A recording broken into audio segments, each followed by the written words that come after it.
Hello YouTube, this is Darth Silver Unmasked. I'm doing a little something different today. I know what you're thinking. I know what you're thinking. I've already done a video on that. Go back and look. I know what you're thinking.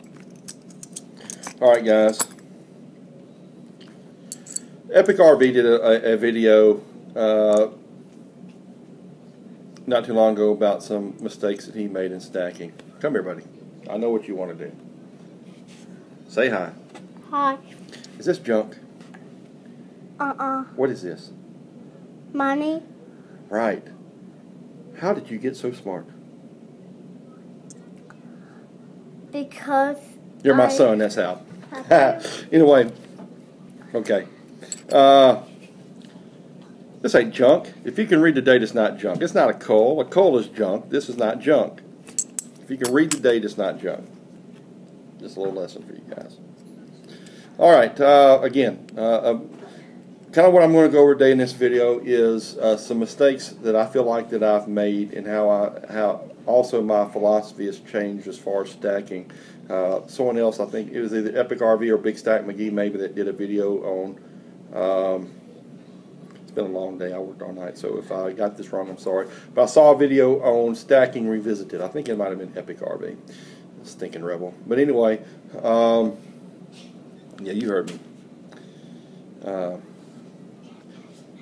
When I first, about 3 years ago, I became a prepper, and a lot of that became just due to, I saw some, the quantitative easing just really got to me, because, we live in a society that runs from accountability.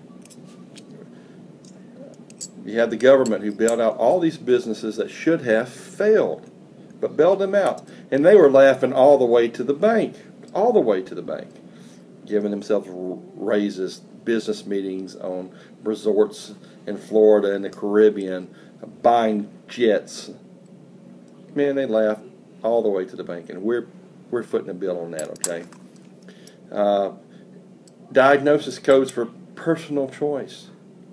You see, when you give someone a diagnosis code for a personal choice, you're taking away that person's responsibility and accountability. It's how easy and how many times have you heard this? I can't help it. I was born that way. I can't help it. It's the way I was raised.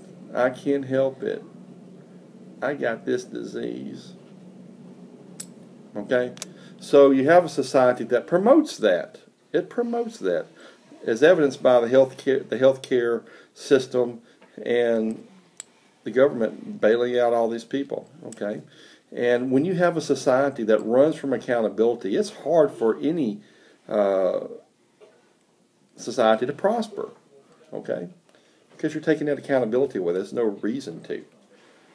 So that really got me into prepping more than anything. And I joined this group of guys in the local area. We were going to bug out together, this and that, had monthly meetings, got along very well with each other, but they were hardcore preppers, and they were always sending these emails. We were sending emails. You know how you have these friends that you email that just always forward jokes and pictures of naked women, which I don't mind that.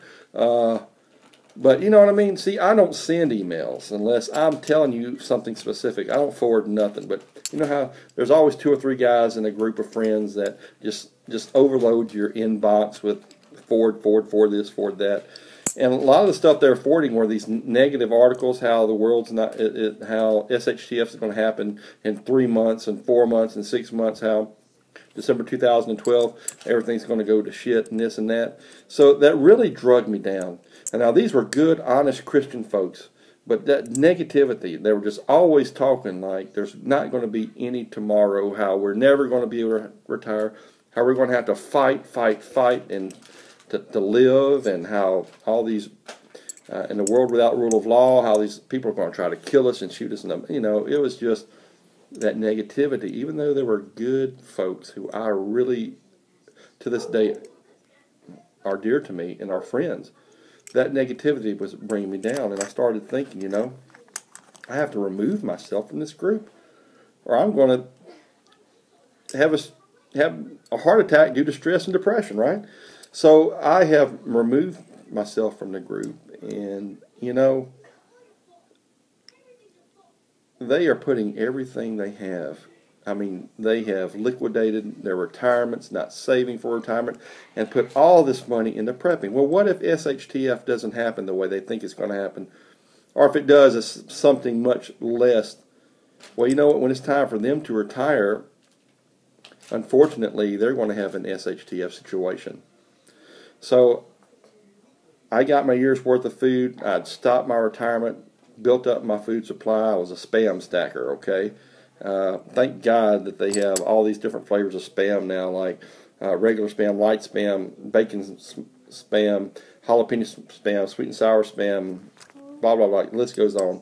So thank goodness they have all these different types of Spam, and I'm just waiting for them to get a wildlife series Spam set, okay? But anyway, I took a step back and said, if I put everything I have, include my retirement, into prepping, and this doesn't happen, I'm going to be sitting stupid. So I decided, when I first started stacking, was during this period, it was my goal to get about $100 face value of dimes. I did that, mainly mercury dimes, and to get small denominations of 90% silver to barter with, so I wouldn't have to give a lot of change. I still think that way a little bit, and I have it in case it happens. I'll be all right for barter. But what if that never happens?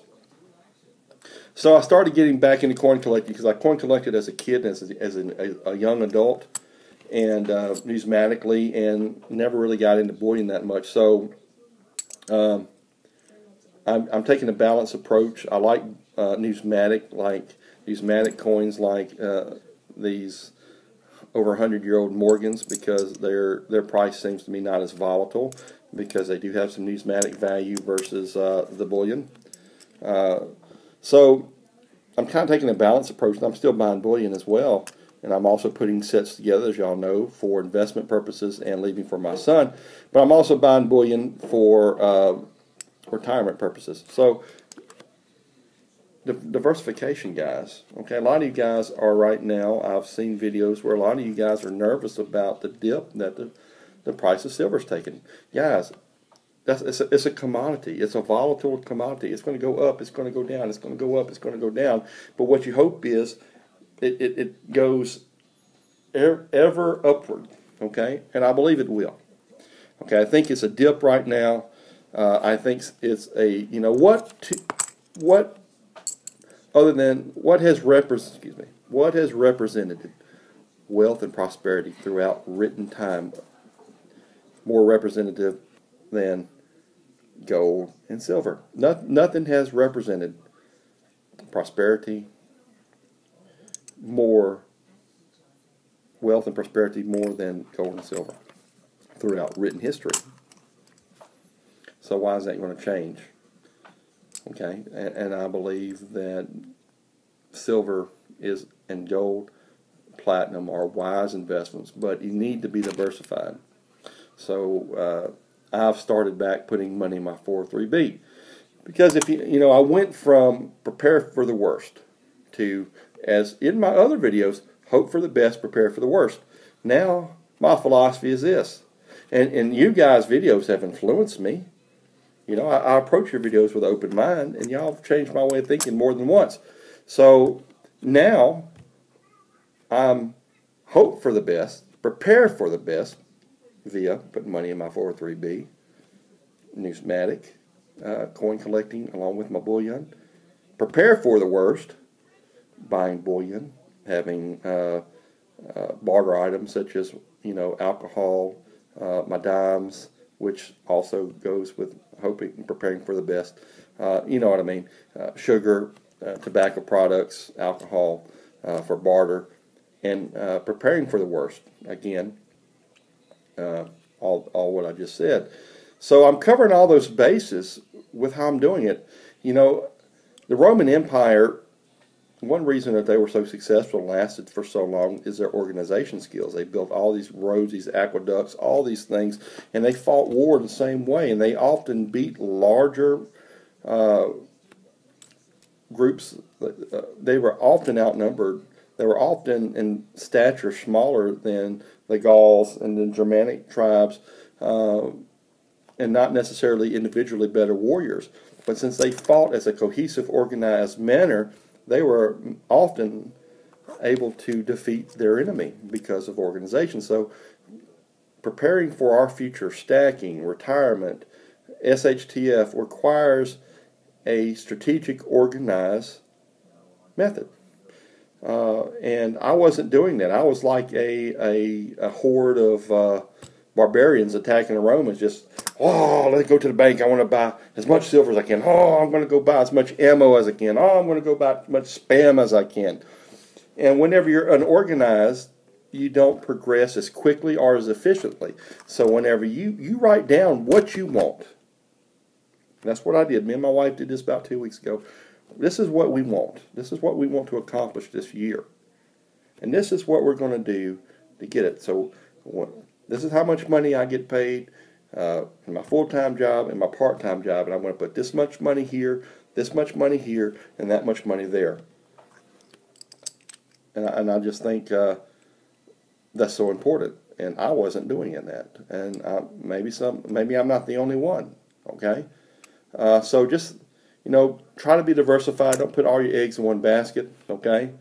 And number 2, don't be discouraged by the dips. Remember what silver is. Remember what gold is. It's a commodity. It's going to go up and it's going to go down. But I believe that in 20 years, no matter, even if it dips in 20 years, we're still going to be sitting pretty on profits, okay? So, but be diversified.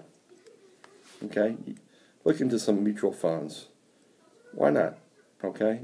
Anyway, I just wanted to go let you know some of the mistakes I made in the past, how I'm correcting some of those mistakes, and what I've done to correct some of those mistakes, and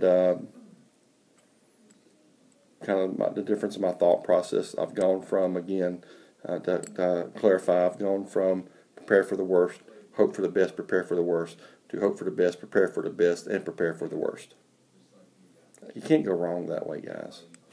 Well, anyway, I'm sorry I showed y'all my ugly face. But you know what? I might be ugly, but I got a sexy wife. Ugh.